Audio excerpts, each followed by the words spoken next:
Hello and welcome to Rounds Complete Fitness Podcast, where we talk about all things strength and conditioning, health and wellness, and both the tactical and general population. Thanks for joining. All right, y'all, welcome back to the show. Today we have a special guest. We have Trevor Watkins, my dear friend and roommate and homie for life. And today we're going to dive into 12 of the major fitness baseline assessments that all men should be able to pass. And I think it's something that essentially every guy needs to hear at this moment, whether you're a high performer, a dad, athlete, or somebody who's just trying to stay in overall general shape. This is going to be really good for you to hear, and it'll transfer over pretty well into tactical populations. And if you're trying to specialize in any sport, event, etc., this is for you. Trevor, you have your own online fitness company as well. Why don't you talk about kind of where you started in strength and conditioning, what got you interested in it, and where you are today? Yeah, absolutely. Thank you for having me, number one. Alex, you're wonderful. So I started my own business a little over a year ago, kind of like you did. It is called Longevity Fit, a little play on longevity and fitness. When did my journey begin? Well, many years ago. I've been into fitness since I was probably about 12 or 13 is when I started lifting. I was an athlete, track, field, cross country. Soccer was my main team sport. And then in recent years, 9 or 10 years, I got really into climbing. And that's kind of been where a lot of my personal focus has been, aside from, general strength and conditioning, weekly and all of those things. But my business really focuses on helping general pop stay healthy for the long haul. My general population tends to be mid-30s to mid-60s, people who are really trying to improve their longevity overall, both strength and conditioning. But that tends to be the demographic that I tend to serve. And kind of moving more into the climbing space, which is really dear to me. So I'm really excited about that aspect of my business. But that's kind of where things are at right now. Yeah, I love that. And you're very passionate about what you do and pour your heart and soul into all the people that you interact with. And that's what I love about, you as a coach and you as a person. Trevor and I actually worked together for a little while. We met, like a year and a half ago at a gym in Salt Lake. And we just hit it off and we decided to, try to help each other build our own businesses. And it's really nice because our businesses don't compete with each other. Like you have your very specific niche and I have mine, but in any strength and conditioning company, coaching company, there's going to be some overlap. And I love that we can just pitch content ideas or be like, no, that sucks or that's really good or whatever. So I appreciate it's definitely like a beautiful game of ping pong back and forth, which I love. And it's like, I'm constantly reaching out to her being like, hey, I have this client that has these needs and I don't have the expertise in this area. And that's kind of the beauty as a coach is we have kind of like our finite niche thing that we really focus on. Mm-hmm. And there's just so many ways that you can do the same thing. And to have different perspective as a coach is the way. You can't be closed-minded. And us being able to ping pong allows me to continue to grow my database of knowledge and the content thing, just constantly building new ideas has been beautiful. Yeah, I absolutely love it. And we go on our ADHD surges where we're just like, what about this and this and this? And we're like really fast professional ping pong and it's going back and forth. And we've got ideas built up for weeks and weeks. And then we'll come back around and we'll have our surge again. And then it just opens up this next iteration of what we're working on, which is great. So today we're going to talk about the 12 physical tests every man should be able to pass. And then we're going to touch into what females should be able to do. And then just go into why all of these tests are important and how they reflect into the longevity of your health and fitness as you like to specialize in. And to my tactical listeners, this is going to be especially important for you because as we know, the military is very good at wearing and tearing down our joints, tendons, ligaments, bone structure, and willpower. And it gets into every facet of our bodies and minds. So having a longevity focus and approach with your training is going to help get you off profile and not have all these doctor's visits that you have to go to once you retire. So we're doing this because it's not about the aesthetics, but we're doing this because we want to build as perfect of a body as we can and preserve that body that we've built. So let's go into these tests. So like most of these men, I just see right here, can't even pass half of these. Homies, you're born with testosterone and the inherent ability to do this. We got to step it up a little bit. I believe that the actual percentage of the population that can do most of these tests is in the 1% to 2% overall. Wow. Which is absolutely crazy. I want you guys to think about that. Some numbers I've seen put together is, imagine walking into a hockey stadium, which we all know Alex loves, and you're to look around that entire stadium. Imagine that 1% to 2% of the people that are in that building can do 1 to 4 to 10 of these tests, if any of them. Yeah, that's kind of wild. That's crazy. That shouldn't be the case, but unfortunately, I feel like we've worked ourselves into a state where our culture doesn't demand to be able to do any of these things anymore. When you're sitting at a desk and, just being sedentary all the time, this doesn't come across your daily life. We're in cars all the time. We're not walking as much as we used to. We're not doing labor jobs as much as we used to. So why would you need mobility and stability to do an office job? And even us too. It's like both of us work from home.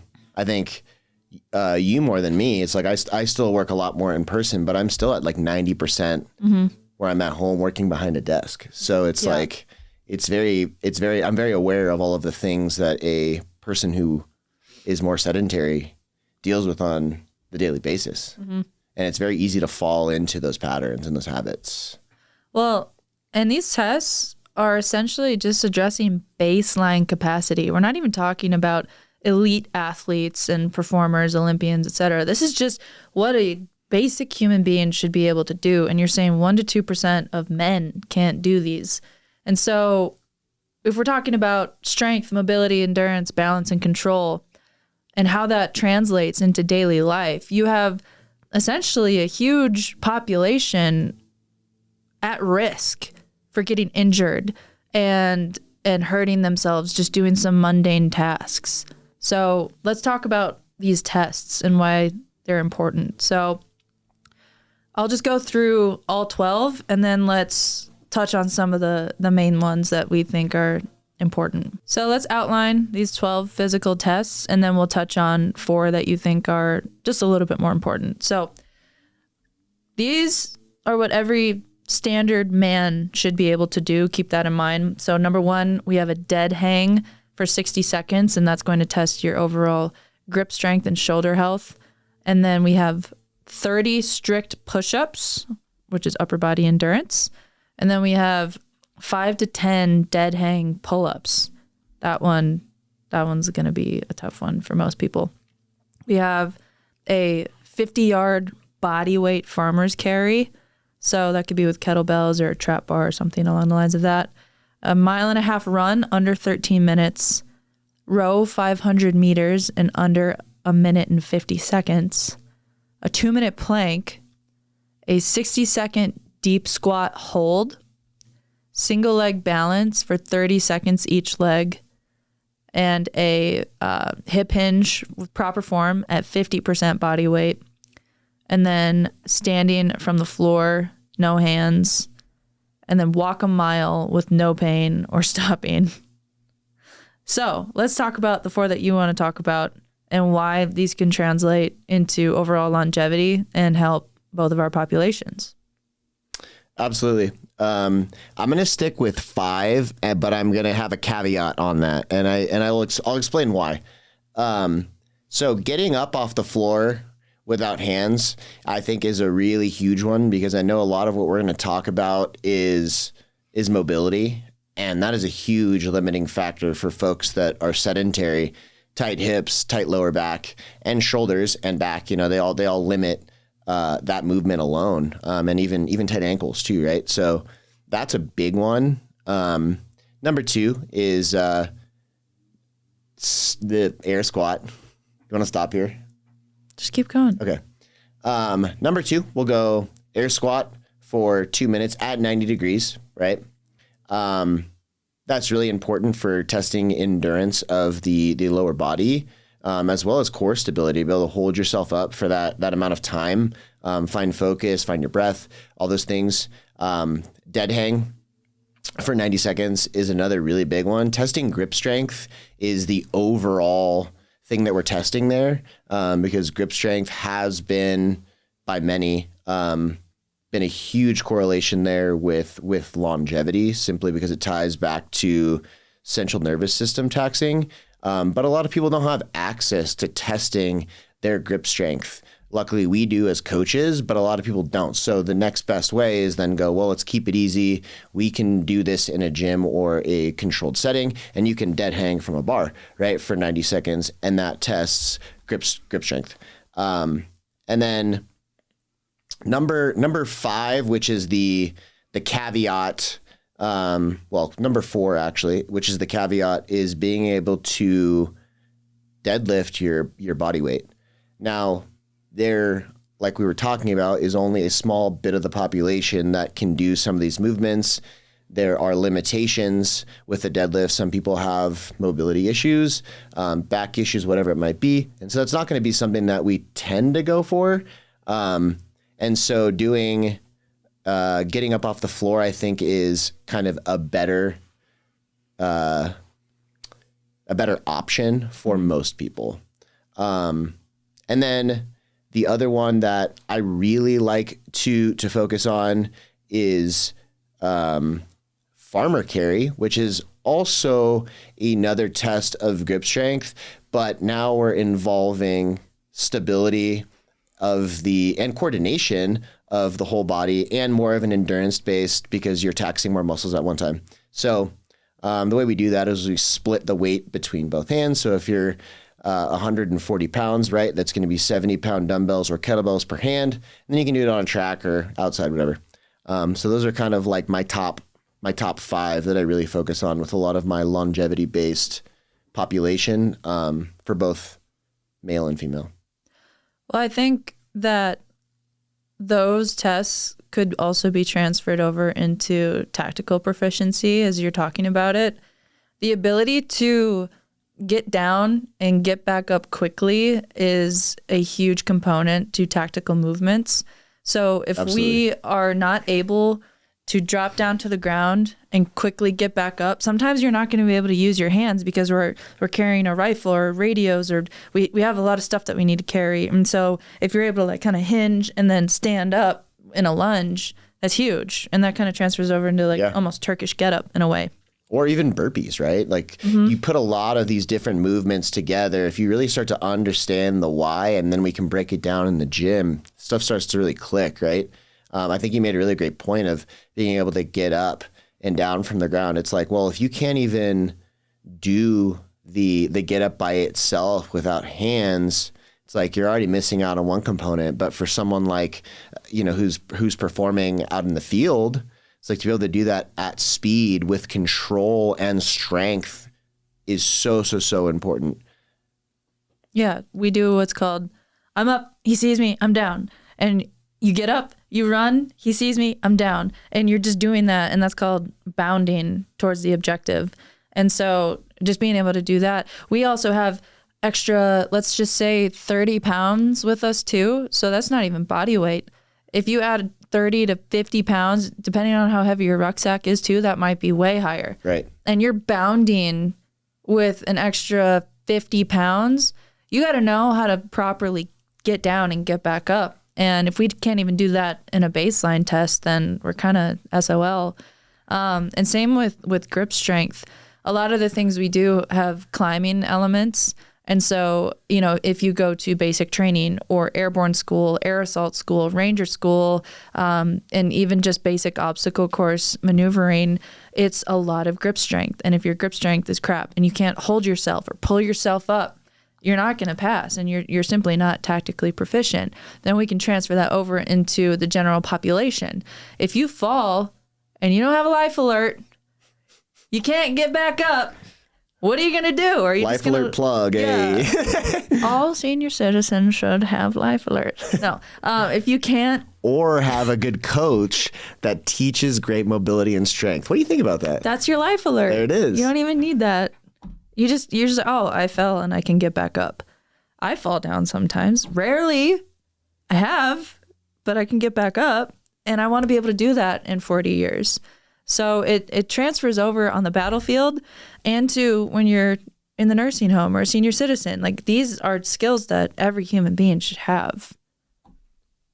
And we're not doing it. We have 1% to 2% of the population who can do this stuff. That's mind blowing. Now we look at these baseline tests, right? I gave us 5.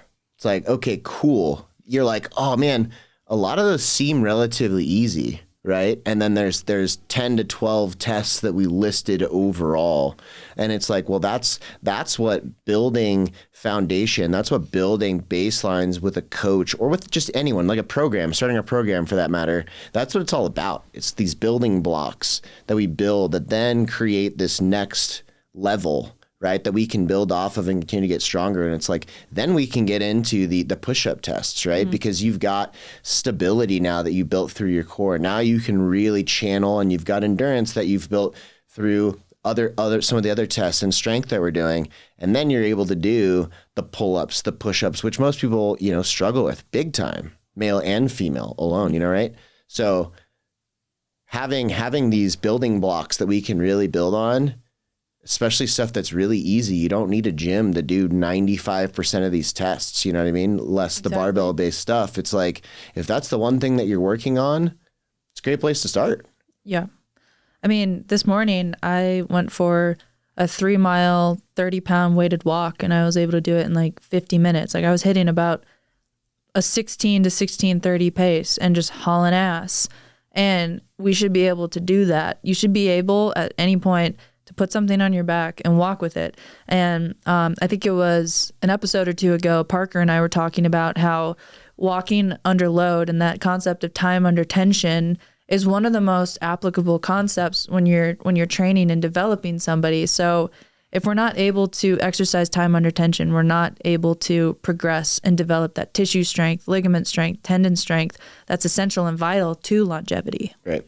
So it's tapping into the central nervous system. It's tapping into motor control, motor programming, right? And teaching our body that those movements, those activities are safe and that we know how to proficiently do them, right? So it's the longer that we don't do these things that we are at a huge deficit when it comes down to, that one moment where it's the make or break of some serious injury that sets you back for 6 months to 6 years, even for some people, right? So a lot of what we do collectively, right, is work with our clients to set them up to create, to be safe and strong in life, because anything can happen at any moment, right? And even if you're doing the things in the gym that you don't necessarily see a point in, mm-hmm. you might that one day when you step off the curb and you know how to control the fact that like your shoelace was untied and it caught and it pulled you over, or you stepped off the curb and it was uneven, mm-hmm. and you knew how to control your body weight and had the mechanics and the motor control to do that, right? So that's the stuff that I think a lot of people don't think about. And that's what like we teach as coaches, is the simple stuff that you may not think about, we're 10 steps ahead of it.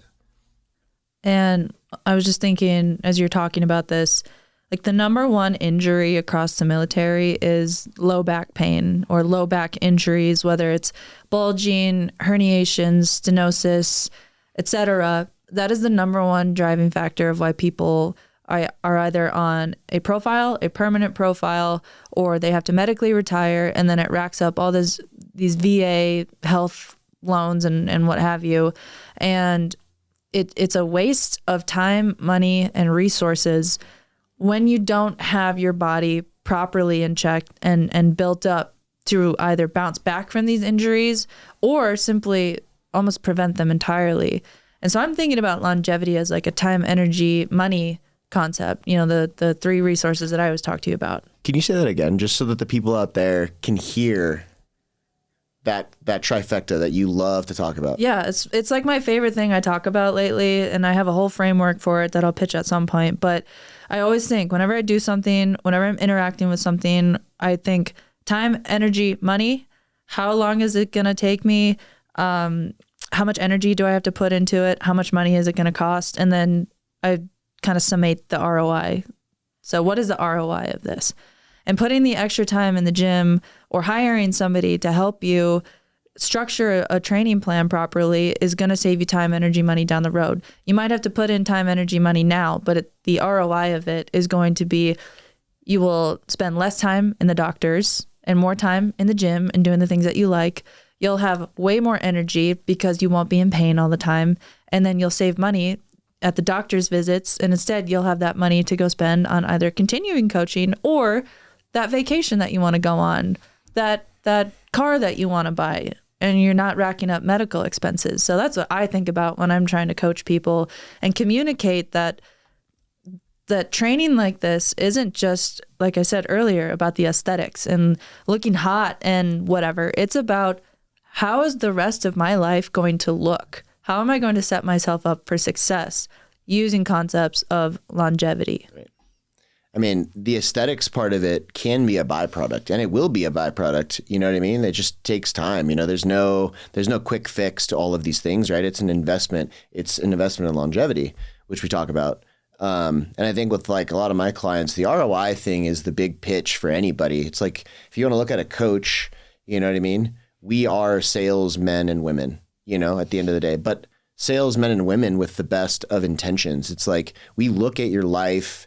You have kids. Great. Your ROI should be you're putting in, you know, let's just say 3 to 4 hours a week in the gym. You're now getting back how much time with your kids that you can be playing and do the things. When you go on vacation, you get to enjoy the ROI. You're not just sitting in the chair all the time watching everybody else do the things. You're involved in the things with your loved ones, right? And you're not exhausted all the time, you know, and something that her and I talk about a lot, and I'm sure anybody out there probably hears about it, is the importance of sleep. What was the one thing that you told me, and I told you today? You know, I had a really great session this morning as Alex was talking about her performance that she had with the rucksack out in the park. And I said, it's interesting. I wonder what that connecting point is. And we both were like, that 4-letter word or 5-letter word.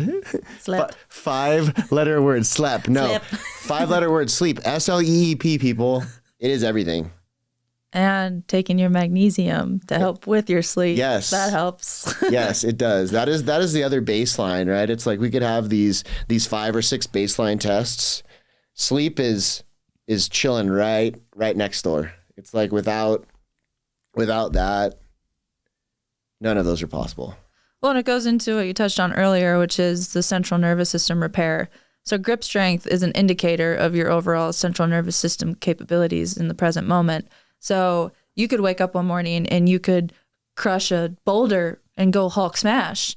Or the next morning you're like, I can't even open my water bottle. And it's like, it's your central nervous system telling you, hey, we're not recovered, or yeah, go out and do your best. My Garmin watch likes to tell me what my sleep quality is, and that's really nice to have. Like, it's kind of confusing though, because sometimes I'll wake up in the morning and I feel like trash, and my watch is like, go get him, Tiger. Like, you can conquer the world. I'm like, dude, I don't even know if I can walk upstairs. And then some days I feel on top of the world and incredible. And then it's like, you should probably update your will and next of kin because you're going to die. So I'm gonna tangent off for a second because this is something that I think a lot of people don't talk about or think about. If you're using wearables, you brought in a great point of recovery. Sleep, yes, number one. But if you're using your smartwatch, I think that the number one, it's been proven too, how important HRV is. Mm-hmm. If you can track your heart rate variability, that is going to be a great indicator of your readiness. Can we touch on what that means just a little bit for our novice listeners, what HRV is? I would love to touch on that. So heart rate variability is the time between beats. If your body has to work harder, right, that means that more blood is now being circulated throughout the body, meaning that the heart has to beat faster. So there are numbers that you can find online, and there's definitely a big variance here based on your level of fitness, right? And with women, it changes based on the cycle. So that's something to really keep in mind. But to really see and your trends as you're training, as you're just going throughout your life, to get a median idea of what good ranges are in when you're feeling recovered and feeling really good is a great thing to do. And it's a great tool to use to really say, was that sleep that I had really been like, was it good sleep? Yeah, right. Was it good sleep, you know? Because you can sleep, but like if you don't go through those REM cycles, it's Right. essentially worthless. It's kind of like the NyQuil sleep where it just knocks you out and you wake up the next morning feeling like you just got hit by the city bus. You could sleep for 8 hours. Mm-hmm. Anybody can sleep for 8 hours, but what is the quality of that sleep? The HRV is a great way to have an indicator of how beneficial that sleep was for the overall system, right? And like, I tend to use it a lot, and it's like the days, even if I don't look, what I do a lot is I'll get a good 8 hours of sleep, 7 or 8 hours of sleep, perform. Man, that was a really good day. I'll kind of look back at it. Then I'll go look at HRV, and 9 times out of 10, I would say almost 10 times out of 10, the days that I'm feeling really good mentally and physically, my HRV is right within my healthy ranges. So take that into consideration and really try to use it, because it's a great tool that so many of our smartwatches and apps have readily available. And I bet most people don't even bat an eye and go look at it, what it is. My watch can get me to Target and tell me how well I slept. What any girl needs is sleep and Target. Preferably a Target with a Starbucks in it too. Wow. And let's tell the people about what you love at Starbucks this time of year. You know, I always say I'm afraid that I'm going to not pass our urinary assessment when we go to drill. 2 of us. Yeah. Because, 2 of us here on this one. Because during this time of year, I drink an excessive amount of pumpkin cream cold brews from Starbucks, and I'm afraid that I'm going to pop hot for being a basic bitch. And you can't be a basic bitch and ready and lethal when at that the flags. same time. When that flags, it's an immediate. Yeah, they're like, you listen to too much Taylor Swift and Jonas Brothers. You have 1 extra pair of Lululemon joggers. You're out. Okay, thanks. I'm going to go take my pumpkin cream cold brew and just go celebrate. She also loves hot dads. I do love specifically the Jonas Brothers. Joe, Kevin, Nick, and Frankie isn't a dad yet, but when he becomes a dad, we can add him to the mix. They call him a dad, though, because he's like an uncle to all their kids. That's true. Yeah. Uncle Frankie. Yeah, it's all the same. Jonas Brothers, if you ever listen to this, just know I love you so much. And you're the reason why I'm not ready and lethal for the Army. Speaking of men, let's talk about why men. Great segue. Yeah, speaking of dads, so let's talk about why we're burning out and we're not able to either meet these assessments, progress in our programs, or even like 20 years down the road, make it to that point where we feel like we're in a longevity space. Cortisol. We are all way too damn stressed. And in this season of life, the talks that this one and I have about slowing the F down and tuning back into ourselves and then seeing the beautiful results that lie on the other side, mental clarity, performance. Yeah. Man. Like we're getting into like breath work and yoga, meditation, and I'm doing some Tai Chi, a little bit of sword Tai Chi because it feels a little cool to like wave a sword around. And I came home the other day, she's ripping with a sword, and I'm like, I didn't bring my gear. I wasn't prepared for this. It has to offset the pumpkin cream cold brew, okay? That's what we're doing. Basic bitch, hard ass. Yeah. It's a great balance. We're like, right, okay, that's fair. Yeah, I love it. I'm a perfect balance. Okay, so I think what we're also trying to get at here is that when you highly specialize in your training and you never deviate, you never change anything about it, that's when you start to see these flare-ups and lack of recovery. So like you were just telling me today, you're like, I should have taken a deload week like weeks ago. So we have these programs that are built that are ramp, and then you kind of like maybe take a little bit and then ramp, and then that's all you do in the gym forever until you die is chest and tries, back and bis, shoulders, leg day, do it all again, up, wait. Sounds so boring. Yeah, that sounds miserable. And guess what? That's what most people are doing. Yeah. I would say the majority of people. Yeah. You could probably ask any walker. I would bet anybody, go into the gym. You're at your local gym. Are you following a progressively overloaded program? I would bet that 9 out of 10 people would say, I have no idea what that is or no. Yeah. Which I commend people for getting in the gym and moving and doing stuff. Thank you for saying that. That is absolutely true. We're happy that you're there. However, there are ways to be better. Yeah, there are ways to maximize on those programs. Because what I see a lot is I either have women reaching out to me on the Instagram page, Rounds Complete Fitness, found on Instagram and all other social media platforms. Jevity Fit on Instagram and Facebook and many other platforms. Little promo. I get questions all the time. They'll send me their programs and they're like, is there any way I can make this better? And I'm like, okay, you are going real ham on the strength stuff. Love the strength stuff. Ham.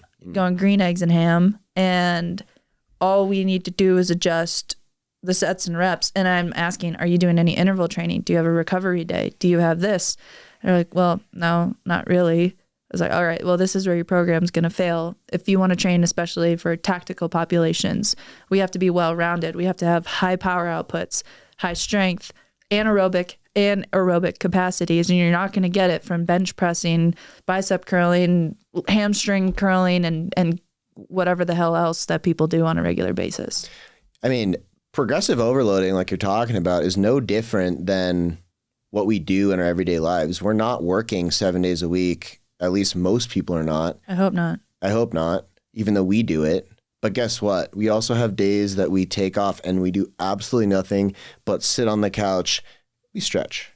We always have get up and move. Some type of movement in our days. 7 days of the week we're moving. But point being is you got to have variability in your training, just like we got to have variability in our daily lives, because that's just the way that we work as humans. Mm-hmm. And I feel as though, at least like with a lot of the men that I talk to, they're just very, very focused on the PR and the max rep and, getting as much as they can out of the exercise. And I'm like, bro, you could do so much more if you reduced it by like 10 to 15% and went longer over time. Instead of like, I just want to see how much I can get. And then, especially with women, we have quite a bit of a gap that we're trying to close.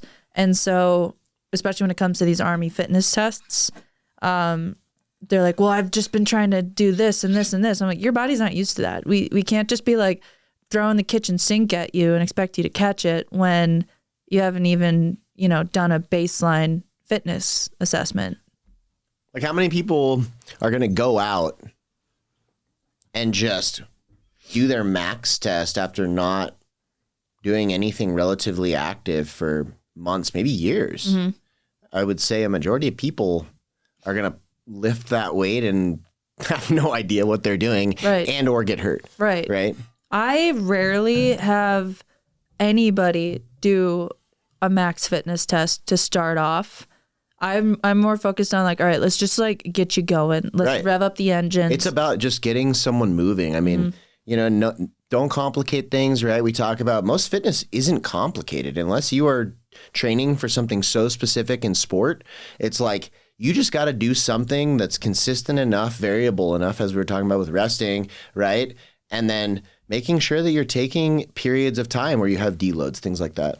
So I think another thing that is causing flare-ups and injury, lack of recovery, is we're not doing the dynamic stretches beforehand. We're not doing a little bit of static stretching or PNF. We're not doing mobility. and we're not doing any like stability work. It's all just hypertrophy strength and maybe running if you're doing running. And so we're neglecting that like almost 10 to 15% that is going to be the make or break to the entire program. So mobility is kind of one of your specialties. Let's touch on where you're seeing the most deficiencies with people, how they can overcome that, and then just a couple things that they can add into their day to just do like onesies and twosies that are going to compound into an overall benefit. Right. Mobility kind of started with me because, as she was saying, I grew up training so hard all the time, beating myself to a pulp and just dealing with a lot of my mental health issues without having a goal or an intention. You know what I mean? It was just beat myself up and sweat and lift heavy. You know what I mean? And then I got to a point where I was like I was noticing that I was all tight. I got, like I mentioned, I got into climbing and I was like, man, I can't do so many of these movements.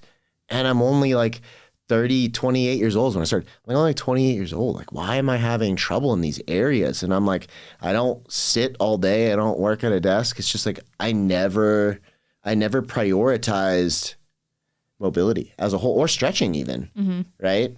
And, so we look at that, and then you talk about the majority of our population. I'm not going to go into numbers here, but let's just say a majority of people are probably sitting at a desk for 6 to 8 hours. Now think about what our posture does in a day of sitting, right? And I'm not a good example right now. I've got my foot up on the chair and I'm getting really comfy, but like good posture should be, you know, a neutral spine. The neck should be forward. Our feet should be flat on the ground and our eyes should be facing forward. And, you know, ergonomics really important with the screen. I can get into the nitty gritty of that, but we won't. But, you know, things like that are really, really important. And a lot of people round their spine forward. Oh, I catch myself doing it all the time. Right. Feet are up on the chair. Shoulders are rolled forward. And we're wondering why our neck, our back, all of those things are really tight. And it's because... and our ass. Exactly. All these things, right? And we're wondering, why am I not able to squat very deep in the gym? I mean, I'm a victim of that too. Like, Me too. I've fallen prey to the lack of mobility, and I don't even like squat right now because of it. I was like, I would rather focus on getting my mobility up rather than trying to just force a back squat and hurt myself. Say that again. I would rather spend time getting my mobility more efficient than going and forcing a back squat because it's not going to do anything for me. You heard it here. Coach Michael is prioritizing mobility, and me too. That was the script that I had to rewrite. And when I went back to school, I had a professor that would have posture breaks, because we would be sitting. It was during COVID. We were sitting at home, and he would always have us do posture breaks. I love that. And he would have his kids do it when he was at home working. Posture break. You look at him, you know, it would take about a minute and a half. And ever since that really kind of clicked. And that was really when I really like started to look at the little things that I was doing, the biomechanics of a squat. Like, oh man, I'm getting into the squat. Man, my range sucks. Well, where am I being limited? Right. And I think that the squat is getting up off the floor is one, but it's so involved. I think a squat you can just do without anything, right? You can go do a squat. Most of the time in a squat, what do we see? Well, that their lower back essentially gives out, and you start upright and then you close that angle, and it's very acute, and you're basically bending over into your squat because you can't keep your spine upright. And then what happens next usually, right? The knees usually go valgus. So they come in, they drop because we don't have the strength in our posterior chain to keep our legs stable. And what you were saying, you start to fall forward. Why is that? Because we don't have the strength in our core, the core stability to even just pull back our scapula, pull back our shoulders, and then keep that spine tall using all of our core muscles, right? And then once we get past about halfway in a squat, usually what starts to happen is we continue to fall forward, and that's because the ankles are usually really tight, simply because we're sitting. So the hamstrings get really tight, and it's all one chain. And so what do I see in most people, and what is something that I test for a lot? I use the overhead squat as my number one. There's a lot of different tests you can do, 15 to 20 tests for like a functional movement assessment, right? But I think if there was one that I had to pick, it'd be an overhead squat. And if you don't know what that is, we'll put a link in the video so you can see what an overhead squat looks like. But arms are overhead, nice and wide, right? And we just go down and we do a normal squat, trying to keep our hands and our shoulders locked out. Now, when we do this, what happens is a lot of people start to immediately move forward because range of motion in the shoulders is really bad because of posture being terrible, because we sit like this all the time. And guess what happens? We get weak and elongated and we get really tight. So my primary point, I would say, for general population that I see is hips, shoulders, back, ankles is where the lack of mobility tends to be. Now, back is a tough one because it's not just a joint. It's multiple systems playing into one. And so let's just say that we address shoulders, ankles, and hips is usually where I start. And then from there, you get into the nuances of low back, rotation, you get into the neck. That's a common one that I see a lot of. So that's really kind of like the baseline of what I do with a lot of my clients. And like what you said, everything starts with mobility, because if we can test and you can test out of some of those primary tests that we're talking about, great. Let's start lifting heavy as fuck and let's have some fun. But until then, it's like, why would I throw big lifts at you knowing that you're not going to be able to perform them well and potentially get hurt? Yeah, I never do that anymore with my clients. When I was young and all motivated and stuff, I was like, oh, I want to get them strong, and so I got to program this. No. You start from a base foundation and then work your way up. What is one thing that either people could do in the gym or on a lunch break, just something super simple that doesn't require any equipment, that they can start opening up their hips or ankles or shoulders in the middle of the day or right before they get prepped for a big workout? You talk to any one of my clients, you will guarantee that they know exactly these two that I'm going to say. One is doing a gorilla walk, which you're going to look like a goofball doing it if you're doing it on a lunch break or something. But let me tell you, it involves almost every joint and muscle in the body, just like a push-up, right? It kind of combines a lot of different movements, primal movements. Let's just say that, primal movements. So, and I'll pick from two of them.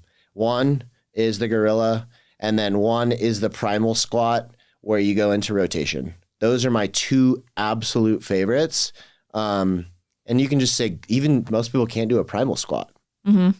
And if you don't know what that is, it's a yoga squat where you're just sitting and you're getting down into a squat with your arms between your legs. Once again, we'll link a video here so you can see. But those are the absolute musts, and I'll say that I do them every single day, at least once or twice. And just that alone, 2 movements, people, you heard that. 2 movements alone that have changed my body and my clients too. I'm going to have to start doing that because I feel like the Tin Man.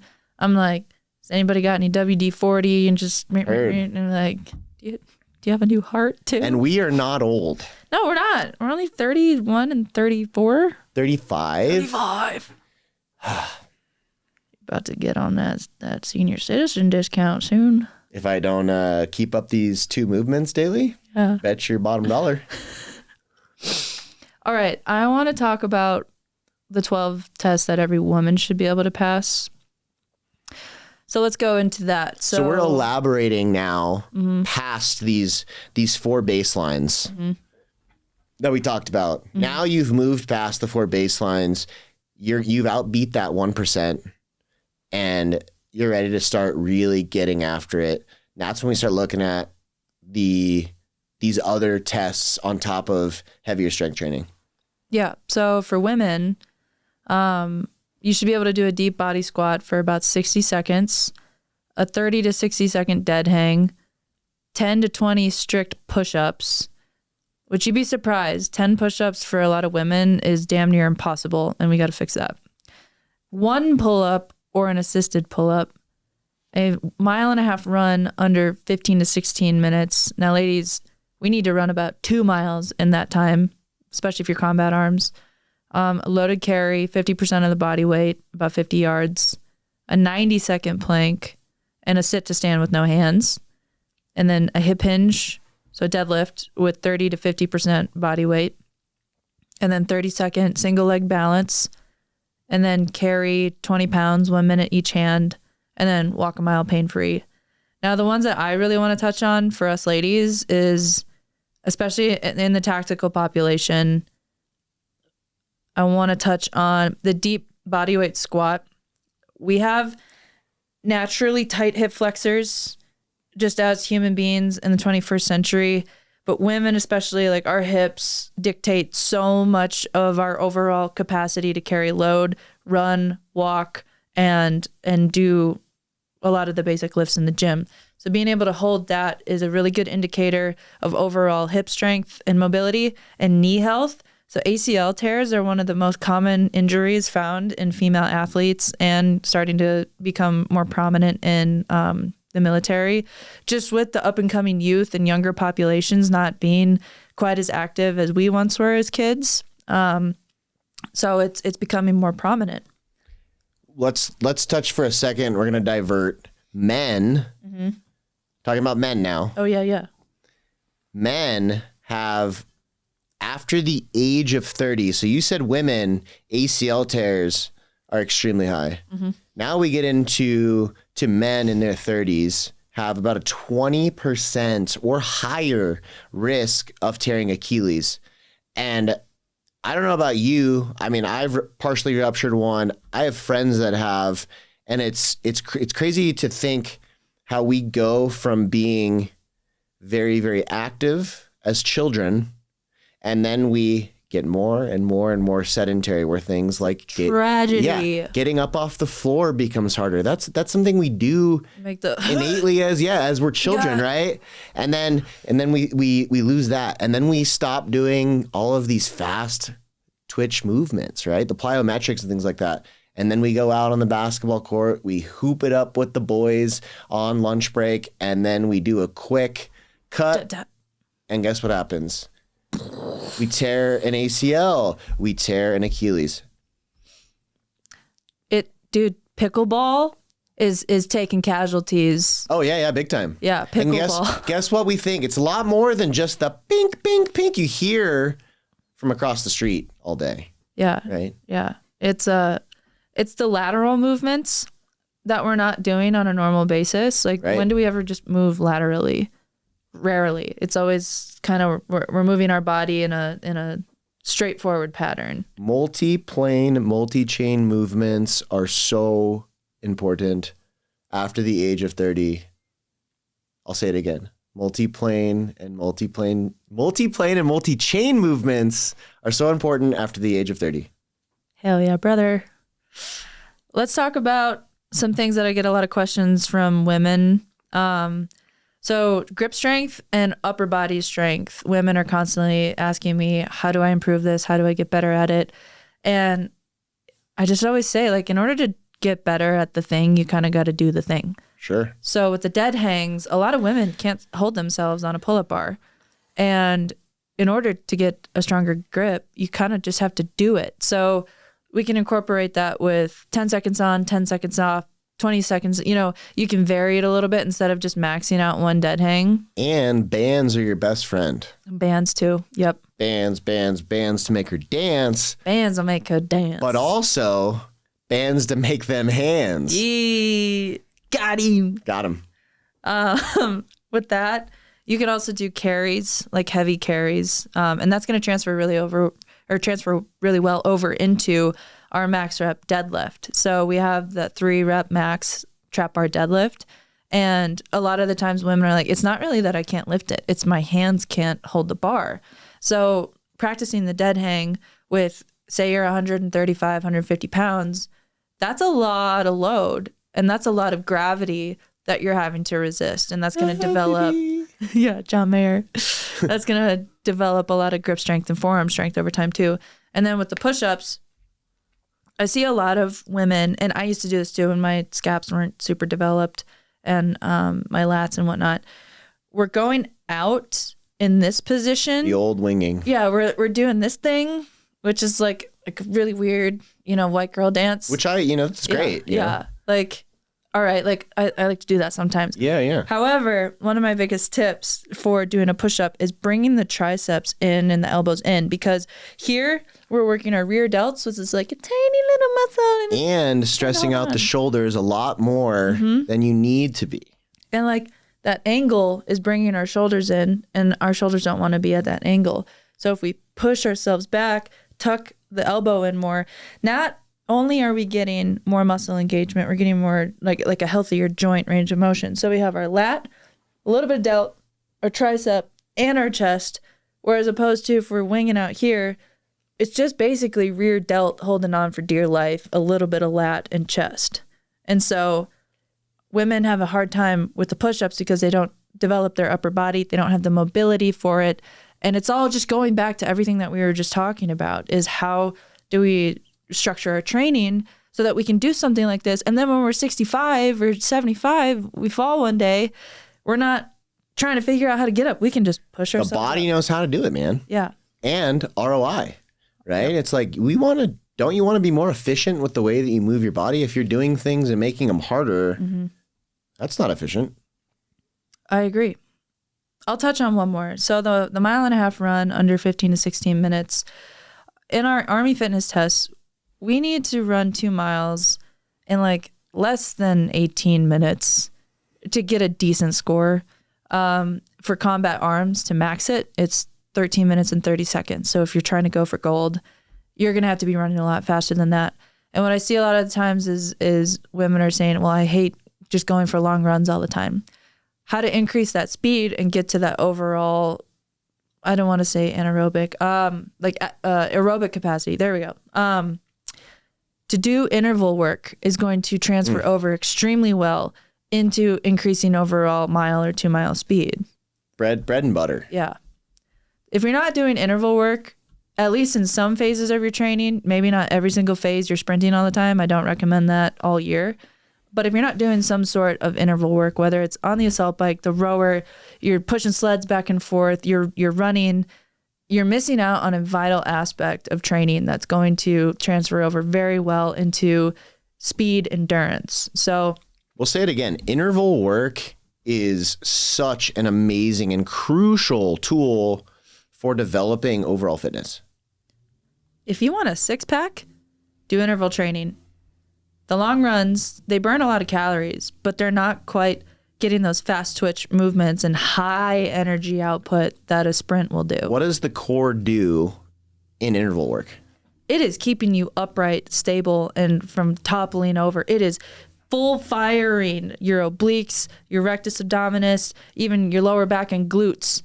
So that whole trunk and core that everyone's obsessed with trying to get. You do interval training, whether it's sprinting or what you saw me do at the gym the other day, a little bit sprint drag practice, where I'm running back and forth, I'm grabbing the sled, going back and forth, grabbing the kettlebells, going back and forth, running back and forth. Your body's under so much load and having to keep everything super contracted and engaged so that you don't topple over. That's how you develop that athletic body that everybody wants. And posture. Posture. Right, which is the baseline of everything that I was talking about. You improve that core with interval training. You improve your posture. You then improve your ability to be more efficient and more mobile. Well, and it helps you with breathing too. So breathing is that fundamental factor that is going to dictate your overall performance. So when we're doing sprint training or going for the 2 mile all-out event, we're getting all that hyperventilatory, like we're breathing in our chest. It's because our core and our diaphragm don't know how to properly contract and relax during those high maximum effort outputs. But imagine if you knew how to control that and you could get the benefits of getting a six-pack and a core all at the same time. So performance and aesthetics, I don't know, man. Seems like a win-win. Where do I sign up? Sign me up for that package. Package. Nice. Well played. Yeah. All right, let's see what else. Well, I think that's all the fitness test topics that we could cover. Can we cover the 5 that I talked about? Yeah. We'll highlight them. Highlight it. What did I say?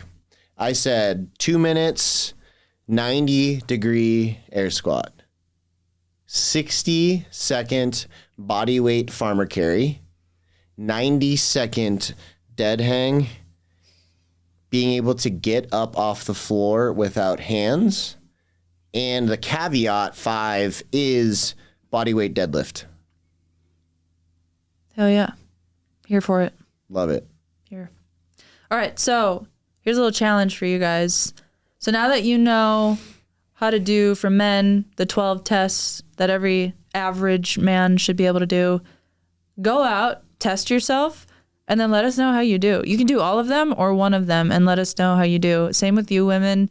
Go do it, and I want to hear from you and see just overall how it feels, because I'm just really curious. And if you're struggling in any one of these areas, either Trevor or myself are here to help you. Feel free to reach out.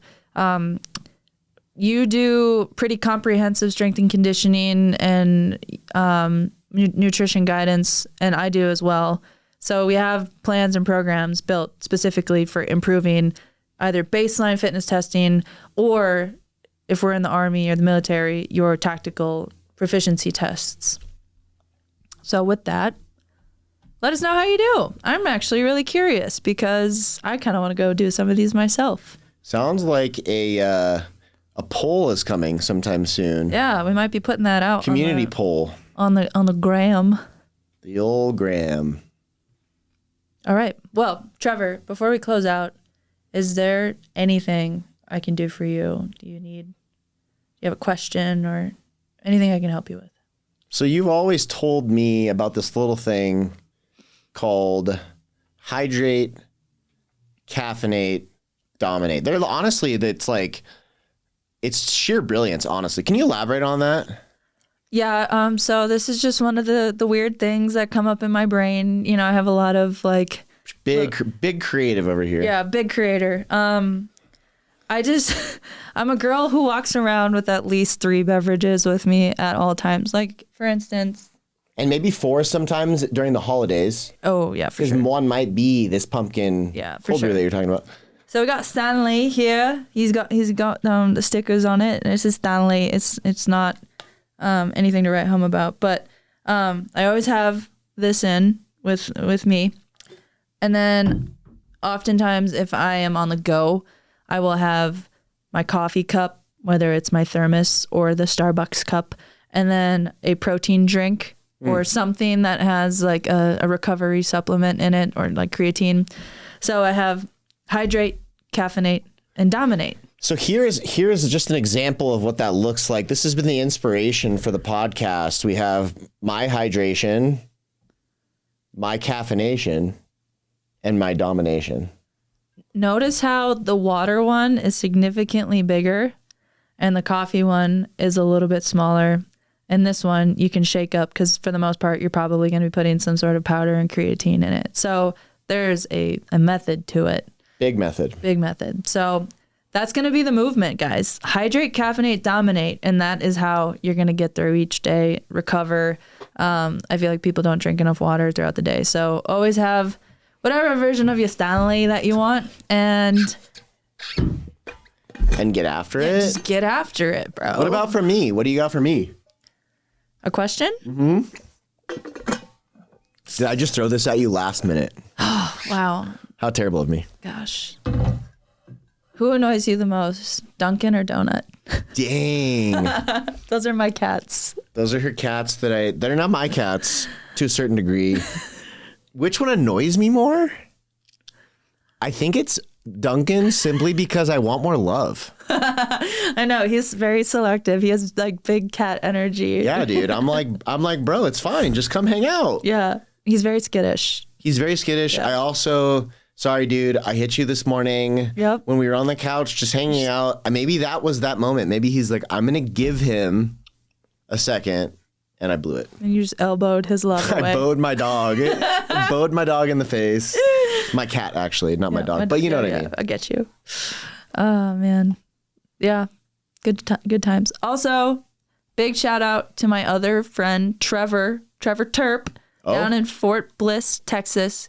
He said, if I don't get a shout out, I'm never going to listen to your podcast. I'm just kidding. It was like, he just wanted a shout out. So hello, Trevor and Trevor. Hey, Trevor. Trevor meet Trevor. All right, y'all. Thank you so much for tuning into this episode. If you have any questions, comments, feel free to reach out. You can find me on Instagram, Facebook, LinkedIn, TikTok at Rounds Complete Fitness or Alex Michael. And Trevor, where can we find you again? You can find me on Instagram and Facebook and my YouTube channel. Oh, yes. Which is just under my name. And you know what? Maybe just because I will change it to Jevity Fit.